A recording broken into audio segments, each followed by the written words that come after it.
అమలు చేయాలని చెప్పి ఆగస్టు 1 నుంచి 7 తారీఖు వరకు మండల కార్యాలయాల ముందు ధర్నాలు చేయాలని చెప్పి, అదేవిధంగా 8 తారీఖు రోజు జిల్లా కలెక్టర్ ఆఫీస్ ముందు ధర్నా చేయాలని చెప్పి పిలుపునిచ్చింది.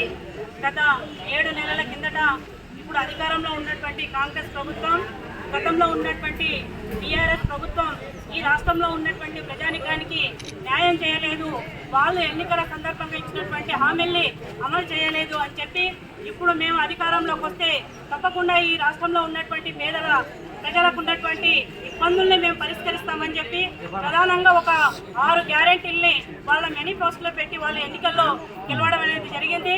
ఈరోజు ఎలక్షన్లో గెలిచి 7 నెలలు అవుతున్నప్పటికీ కూడా అరకొరగా 1-2 తప్ప మిగతా సంక్షేమ పథకాలన్నింటినీ కూడా పక్కన పెట్టినటువంటి పరిస్థితిని మనం చూస్తున్నాం.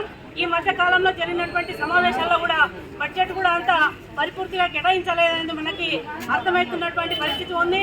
ప్రధానంగా ఎన్నికల్లో ఎలక్షన్లో గెలిచిన ఎంబడే మహిళలకు సంబంధించినటువంటి ఉచిత ప్రయాణం అయితే ఏది ఉందో ఆర్టీసీ బస్సులో దాన్ని మేము అమలు చేస్తున్నామని చెప్పి ఈరోజు అమలు చేస్తున్నటువంటి పరిస్థితి ఉంది. కానీ ఈరోజు ఉచిత ప్రయాణం ఆర్టీసీ బస్సులో మహిళలకు అని చెప్పి ఈరోజు రవాణాకు సంబంధించి చాలా మంది మహిళలు ఈరోజు పనుల రీత్యా కావచ్చు, వివిధ పనుల రీత్యా కావచ్చు, వాళ్ళు రాష్ట్ర వ్యాప్తంగా తిరుగుతూ ఉన్నారు. కానీ ఆర్టీసీ బస్సులను పెంచకుండా ఉచిత ప్రయాణాన్ని ప్రవేశపెట్టడం వల్ల ఈరోజు రాష్ట్రంలో ఉన్నటువంటి మహిళలు మొత్తం కూడా చాలా ఇబ్బందుల్లో పడుతున్నారు. ప్రయాణం